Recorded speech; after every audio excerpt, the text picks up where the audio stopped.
عبادات ہوں یا معاملات ہوں، ہر وقت ہمیں درمیانہ رویہ اختیار کرنا چاہیے، نہ زیادتی کرنا نہ کمی کرنا، جس کو عربی میں کہتے ہیں افراط اور تفریط۔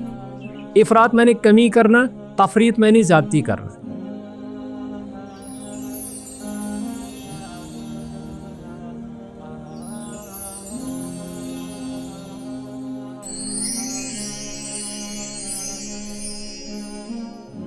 اللہ تعالیٰ فرماتا ہے وَكَذَلِكَ جَعَلْنَاكُمْ أُمَّةً وَسَطًا، ہم نے آپ کو ایک ایسی امت بنایا ہے جو وسطیت، ہر معاملے میں جو درمیانہ رویہ اختیار کرے، لا افراط ولا تفریط، نہ افراط نہ تفریط، نہ زیادتی نہ کمی۔ دور صحابہ میں ایک ایسا واقعہ گزرا ہے جو ہمارے لیے چشم کشا ہے۔ دو صحابی ہیں، تو یہ دونوں دوست تھے، ایک کا نام تھا ابو الدرداء رضی اللہ تعالیٰ عنہ اور دوسرے کا نام تھا سلمان الفارسی رضی اللہ تعالیٰ عنہ۔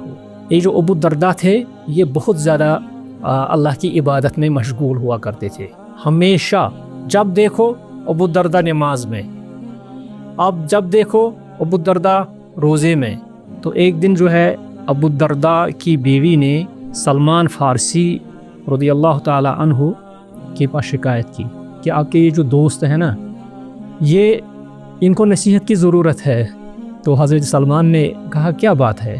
کہا کہ یہ بہت زیادہ نماز پڑھتے ہیں، رات کو بیدار رہتے ہیں، گھر والوں کے حقوق بھی ادا نہیں کرتے ہیں، اور نہ گھر کا پتہ، نہ اولاد کا پتہ، نہ بیوی کا پتہ۔ تو حضرت سلمان الفارسی رضی اللہ تعالیٰ عنہ نے ایک دن سوچا کہ چلو میں دیکھوں گا گھر جا کر کیا ان کی بیوی جو ہے یہ سچ کہتی ہے۔ تو ایک رات کے لیے وہ ان کے گھر گئی۔ اب چونکہ حضرت سلمان فارسی ان کے گھر میں مہمان آئے تھے بطور مہمان، اب ان کو ان کے پاس بیٹھنا تھا نا، مہمان کے پاس بیٹھنا چاہیے، لیکن ابو الدرداء کیا کرتے ہیں؟ جا کر وضو کرتے ہیں، نماز پڑھتے ہیں۔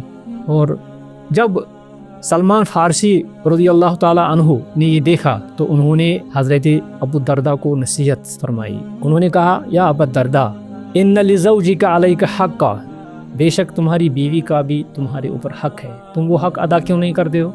ولی جسدک علیک حقا، تمہارے جسم کا بھی، تمہارے وجود کا تم پر حق ہے، تم جسم کو آرام کیوں نہیں دیتے ہو؟ ولی عینیک علیک حقا، اور تمہاری آنکھوں کا بھی تم پر حق ہے، تم راتوں کو بیدار کیوں رہتے ہو زیادہ؟ کبھی سویا بھی کرو، بیوی بچوں کے جو حالات ہیں ان کو دیکھا کرو۔ جب صبح نبی علیہ الصلوۃ والسلام کے پاس سے واقعہ پہنچا، جب انہوں نے سنا تو حضرت ابو الدرداء کو رسول اللہ صلی اللہ علیہ وسلم نے صلاح دی کہ سلمان نے آپ کو سچ کہا ہے۔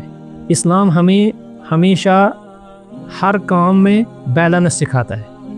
ہم نماز پڑھتے ہیں، نوافل ادا کرتے ہیں، ہمیں اتنا کرنا چاہیے کہ جتنا ہماری جسم کی طاقت ہے، اور ہماری نمازوں سے اور ہماری عبادات سے ہمارے جو اہل و عیال ہیں وہ فاقہ کشی پر مجبور نہ ہوں، ایسی عبادت ہونی چاہیے۔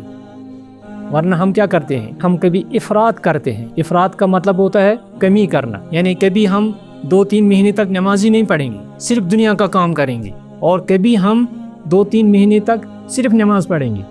ابھی ہم دیکھتے ہیں کہ جب صیام کا مہینہ آتا ہے بہت زیادہ نماز پڑھتے ہیں، ہر وقت جماعت کے ساتھ نماز، لیکن جب عید کی نماز ہوتی ہے اس کے بعد سے غائب، اس کے بعد جو ہے اشتہار لگائے جاتے ہیں کہ پہلی عید سے ہی جو ہے نمازی غائب ہونے لگے، لاپتہ ہے۔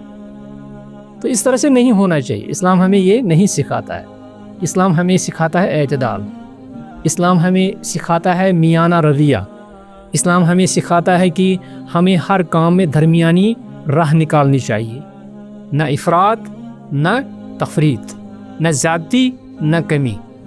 وصلی اللہ علی نبینا محمد وعلی آلہ واصحابہ اجمعین۔